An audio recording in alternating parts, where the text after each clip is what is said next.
राम मंदिर चंदा चोरी विवाद में एक्शन ने रफ्तार पकड़ ली है। योगी सरकार की तरफ से गठित एसआईटी ने अपनी अंतिम रिपोर्ट सौंप दी है।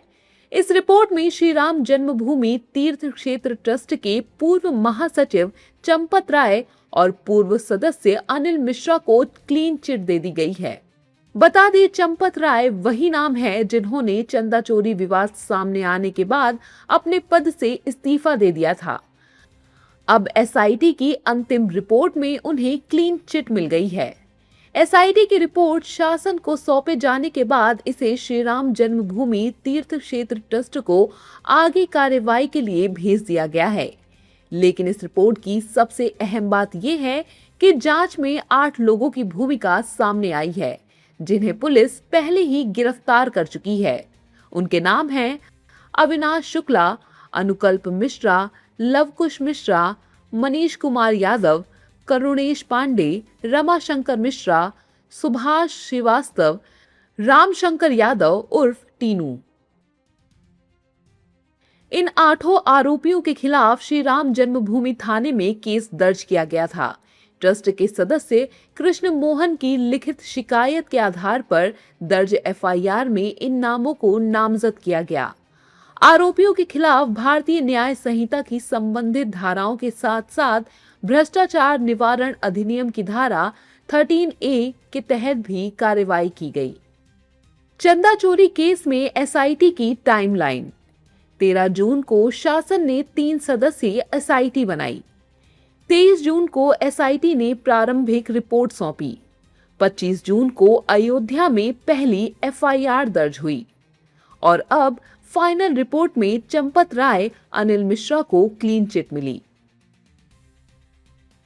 एसआईटी की अंतिम रिपोर्ट सामने आते ही राजनीतिक गलियारों में भी हलचल तेज हो गई। समाजवादी पार्टी और कांग्रेस ने इस मुद्दे को लेकर बीजेपी और सरकार पर निशाना साधा। वहीं बीजेपी लगातार ये दावा कर रही है कि जांच निष्पक्ष तरीके से हो रही है। इस देश के बच्चे बच्चे को पता है कि राम जन्मभूमि ट्रस्ट के अंदर बैठ के भारतीय जनता पार्टी ने जबरदस्त आर्थिक गड़बड़ियां करी हैं। चंदा चोरी हुई है, ये एक अकाट सत्य है और भारतीय जनता पार्टी के राज में है, ये अकाट सत्य है और महाराज जी की सरकार के नाक के नीचे हुआ, ये भी अकाट सत्य है। जब तक भारतीय जनता पार्टी इसका प्रायश्चित नहीं कर सकती, तब तक ये जनता उनको माफ नहीं करने वाली। एसआईटी की रिपोर्ट कुछ भी कहती रहे। राम मंदिर ट्रस्ट के विश्वासघातियों को बचाने की एक कवायद और जिस तरीके से भारतीय जनता पार्टी के हों, संघ के हों या फिर विश्व हिंदू परिषद के जितने चोर, लुटेरे, डकैत, जिन लोगों ने डकैती डाली थी विभिन्न तरीके से प्रभु श्री राम के चढ़ावे में, प्रभु श्री राम के दान में, प्रभु श्री राम के चंदे में, उन सबको बचाने के लिए छोटी छोटी मछलियों को चारा बनाया गया था। और इस एसआईटी का अध्यक्ष एक ऐसा आदमी था जो खुद 420 के केस का आरोपी है। एसआईटी का गठन हुआ। एसआईटी के गठन के बाद 8 लोगों की गिरफ्तारी हुई, उन पर कार्रवाई हो रही है और अब एसआईटी की फाइनल रिपोर्ट आने के बाद उन्होंने अपनी रिपोर्ट सबमिट कर दी है। वहीं संत समाज ने भी एसआईटी की रिपोर्ट पर भरोसा जताया और उम्मीद जताई कि भविष्य में चंदा चोरी जैसी घटना नहीं होगी।